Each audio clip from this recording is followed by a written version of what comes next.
Hello and a warm Pacific greetings to you all. Welcome to another episode of Moana Toa. This episode we have the honour to introduce Waskam Emelda Davis. Waskam Emelda Davis is one of the councillors for the City of Sydney. Good morning, Waskam. Can you please start with introducing yourself and your remarkable links to the islands of Tana, Santo and Ambe? Okay, so my name's Emelda Davis and my traditional name is Waskam. And my links to Vanuatu are that my grandfather is from Tana Island. He was taken at the age of 12. My great-grandmother was taken from Ambai Island in Vanuatu. And my great-grandfather was from a mission in Hervey Bay, and his name was Terry Santo, which is Santo Island. Growing up, what was it like for you? And were there any aspirations growing up? I think for me growing up, I was born in Brisbane and raised on the Tweed, which is right on the border of Queensland and New South Wales, northern New South Wales. So in a small town camp called Chindra, and that is next door to what's more popular known today as Kingscliff, and Tweed Heads or Fingal River. So aspirations were, I think, just really having fun, climbing mango trees, doing seasonal work with my nana. We used to travel a bit across Queensland, picking peas and fruit, and I'd stay with aunties and uncles, and we'd do that seasonal work, but also going to school. So I didn't really have aspirations other than having a good time with my family, which is, that's an important thing, and looking forward to Christmas every year. So, I didn't really have a direction, if that makes sense. Like, how you sort of dream and think, oh, I want to be this or that, but not really. Yeah. I understand you have a Masters of Arts from the University of Technology in Sydney and a recipient of the Networking Tranby ARC Scholarship. Can you please share with us about your pursuit and also your scholarship? So I was very fortunate to get into the University of Technology, and I had some great, supervisors who assisted that process, and it was something that needed to be done in terms of Children of the Sugar Slaves is about Australian South Sea Islanders and how we came to be here. Black and Resilient is about people of colour and our resilience and how we, the emotional labour that goes into advocacy work and recognition. So I was very fortunate to meet with the heads of the UTS and be offered this scholarship, Networking Tranby Scholarship, because it was very much about our oral histories. So you'll find with academia, there's a lot of desktop research, yeah? So it's, white privileged peoples that have the opportunity to research a particular demographic. And I'm the first Australian South Sea Islander to come in and do an oral history research on my people, of Northern Rivers in particular, because New South Wales isn't that well known of, and interviewing a lot of Aboriginal Torres Strait Australian South Sea Islander community leaders, and also telling my story, my family story, and that interconnectedness. So the Networking Tranby Scholarship was very much an opportunity to identify Australian South Sea Islanders. Tranby College, for those who do know, it was a hub of political or civil rights movement back in the late 70s and 80s, and all still today. So it was a really powerful, meeting place, a safe space for Aboriginal, Torres Strait, Australian South Sea Islander and supporting community members to actually congregate in Glebe, and it's still there today. And we would, movements came out of Tranby College, and there were a lot of Australian South Sea Islanders that participated as a part of that, activism around social justice and human rights for all our people, but in particular First Nations people. So one of the opportunities for me was to research a lot of those names that were known to our community, because as you know, local knowledge sits within our communities. So, your auntie will have a whole history that the next person may not know. of where you grew up and the significance of that. So I brought in Uncle Graham Mooney, Auntie Shireen Malamu, who are prominent Aboriginal and Torres Strait Islander activists, but they're also Australian South Sea Islander descendants of Australia's blackbirding trade. So they identified a lot of people within their database at Tranby College that were Australian South Sea Islander descent.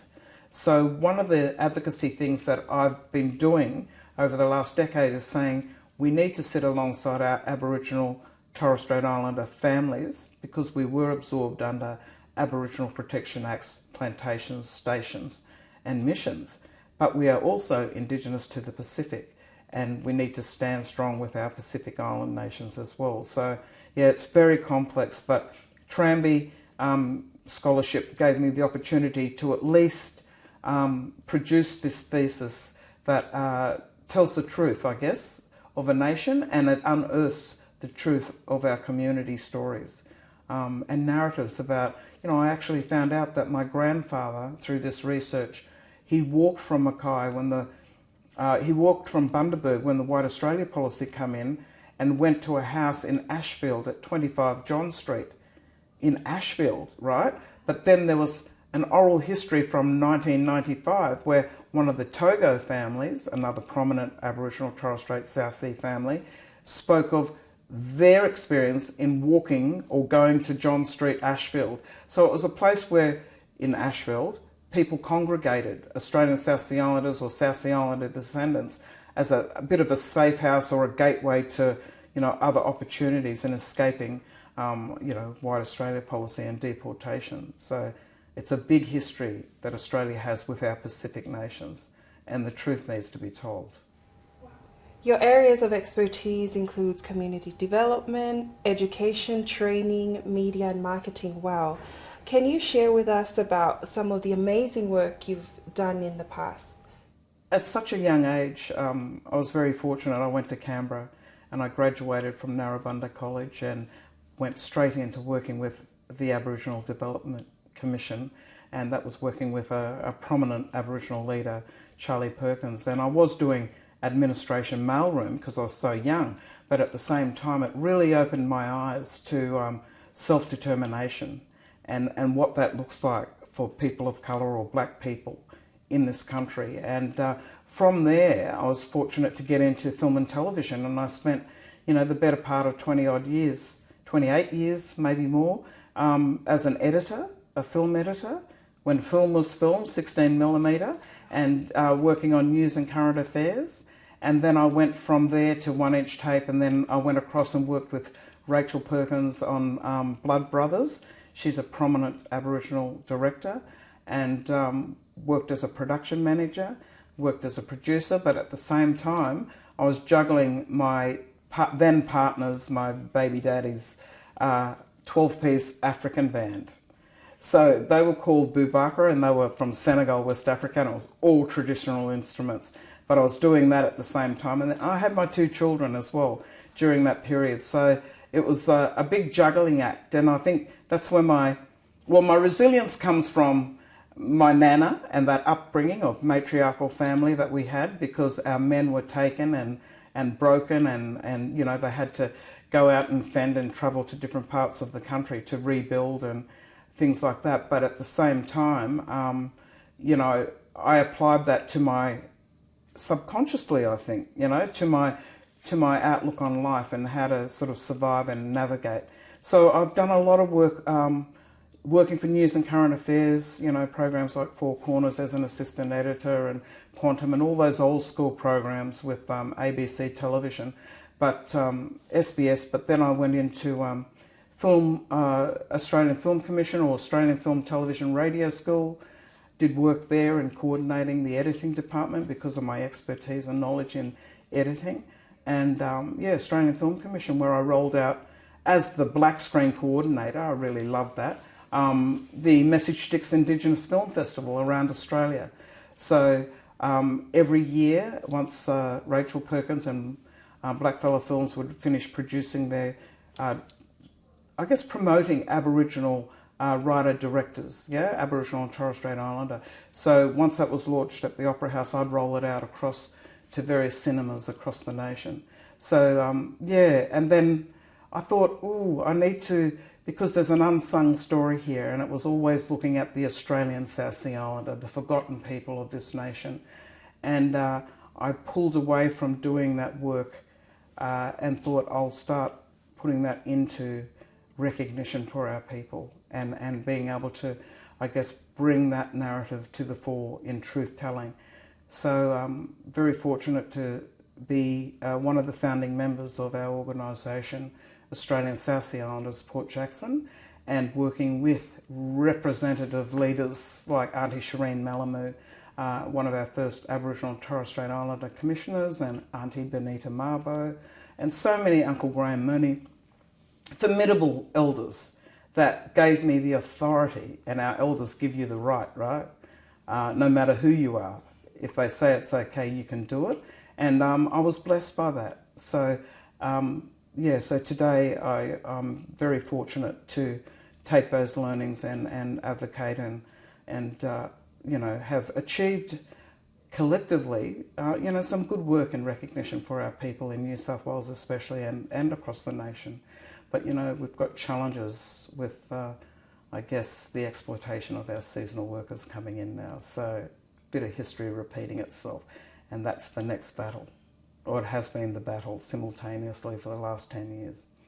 One of your achievements includes your leadership with ASI, Australian South Sea Islanders Port Jackson, that redirected the focus towards the call for recognition for descendants of Australia's blackbirding trade. What inspired you to move that important issue, which is not just a thing of the past, but also a very contemporary concern? The history with Australian South Sea Islanders is that we are the descendants of some 60,000 predominantly men. 5% of the trade was women and the rest were children, yeah, which are unaccounted for. My grandfather was one of those children. That's my mother's father. He was 12 years old.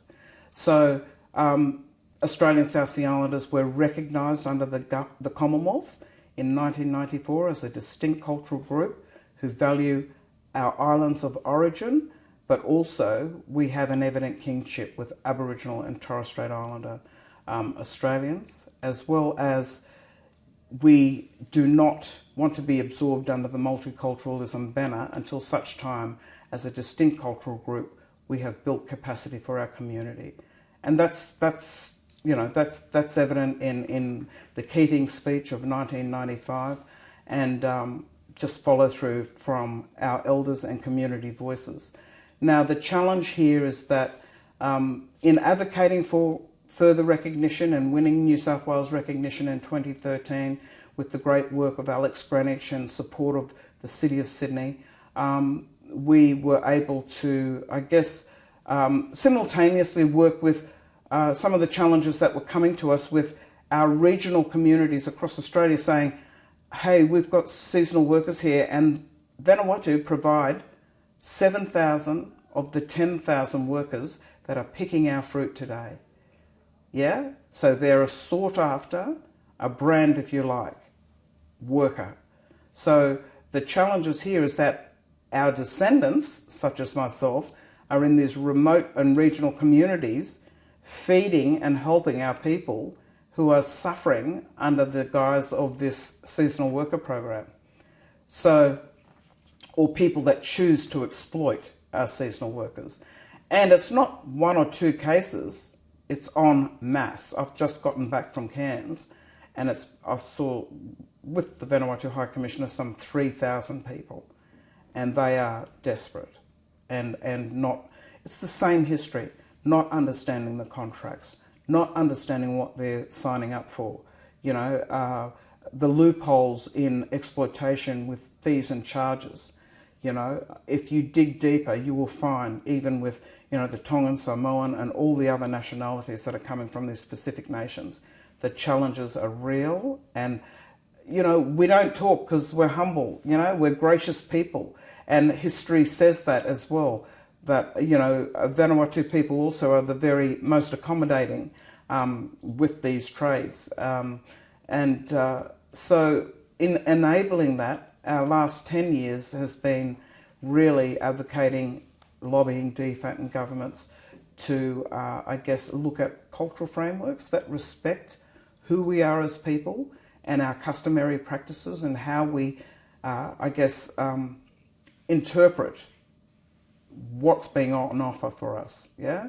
Because the interpretation is missing because there's no cultural framework around the needs for our people. And it's the same with Aboriginal Australia. You know, this is what I say to them. It's not rocket science. We have a reconciliation action plan. We have cultural awareness. We have, you know, all of these closing the gap initiatives. It's the same with us. We are Indigenous peoples, yeah? So I guess, you know, that's been quite challenging in advocating for the rights of the seasonal workers. But yeah, look, we'll get there slowly but surely with the right kind of... But it's all advocacy work. It's not like there's a paid organisation that's actually fixing this. And that's the challenge, is getting governments to actually, or colonial frameworks or systemic change happening for Indigenous people at large, you know, coming into the country. So You're a very important figure in the Indigenous and Pasifika communities across New South Wales, and also a councillor for the City of Sydney, which is a huge personal achievement as well as an achievement for Pasifika and Indigenous communities. Could you please tell us a bit about your role? thank you. That's very kind of you to say that. It's, you know, I think we're all leaders in our own right. And I think if you want something, you can do it. I'm not unique to so many that have gone before me in this struggle for recognition. And I think in going back to my thesis in tracing my ancestral bloodlines and the authenticity around that oral history that gave me strength in identifying as who I am. I'm Aboriginal to the Cape York region, also Bamaga and Erebor Island in the Torres Strait and Vanuatu. So that whole region is Melanesia. I know people don't like using that particular word, but Black Oceania maybe. And it's a very significant region for us as oldest living cultures, on par with Indigenous to the region. So in all of this collective of work over the years, it's really given me the strength to actually think, well, okay, I can step into this space. And when I was asked, because it came unexpectedly, because I was asked to actually join Team Clover. And through Alex Greenwich, member for Sydney, he's part of the Legislative Assembly, he said, Emelda, I think there's more work to do. And, you know, you can get so far with your grassroots organisation, but in bringing about real change, we've got to, I say step into the fire, but stepping into the City of Sydney is one of the most supportive social justice platforms I've ever worked for, you know, and there's a real consciousness around greater inclusion and looking at the governance structures that come with that and how to really, I guess, position ourselves. Yeah. So my opportunity to do this work came through good people, surrounding yourself with like-minded people that want to raise you up. And that's how I got into the City of Sydney. Clover Moore has been assisting our organisation since 2011 in being very responsive to, oh, you know, can you help us with this, and getting us seed funding for that. I guess it's like, for me, I'm feeling supported. I'm not feeling like, oh, the token black chick, or, you know, we have Yvonne Walden as well, first Aboriginal to run for Lord Mayor of Sydney. So she's doing, you know, a formidable job in stepping into the space as well. But, you know, we have a lot of differences to work through as Aboriginal Torres Strait, Australian South Sea Islander and Pacific communities. And I believe working with this platform and the resources that it brings to advocacy, you've got a number of directors that have high level expertise that can assist you in accessing, you know, legal frameworks and different ways of, I guess, enshrining recognition as a part of this beautiful city that we live in, you know, because everyone deserves a voice.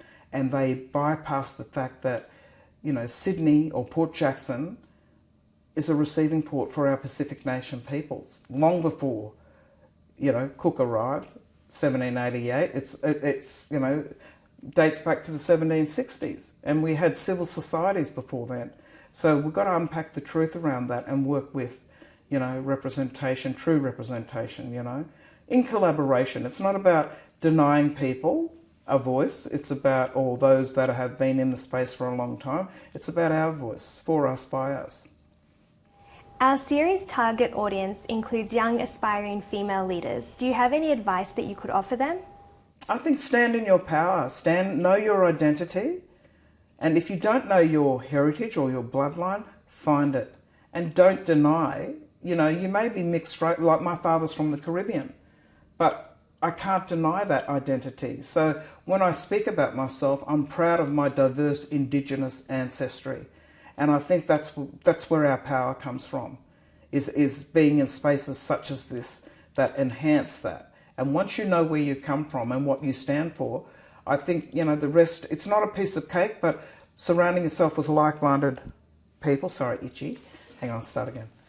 It's not a piece of cake, but surrounding yourself with like-minded people and making sure that you take care of yourself and your inner spirit, and that's what's important, and sort of getting rid of the noise in your head that says, no, should I do it? I don't think I can. Well, yes, you can, because you're here today because of, those that have come before us and standing strong in your identity. The stamp's on your face, no one can take that away. And that's what I say about Australian South Sea Islanders. When you walk around our First Nations communities, Aboriginal, Torres Strait, you see the stamp of this history on the face of the people. It's about lived experience and bringing that lived experience to the table.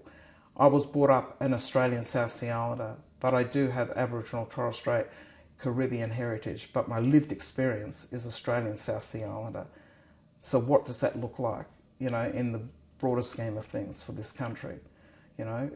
Australia's home to the largest Pacific Island population, outside of their Pacific nations. And it's, lots and lots of, diversity there, as well as home to the largest Melanesian population outside of, Melanesian island states. So, there's a lot of strength there in our mob, and we just need to harness that and support each other in bringing that to the fore, Is there any traditional Ni Vanuatuan object from your heritage that you perhaps resonate with or is particularly significant to you?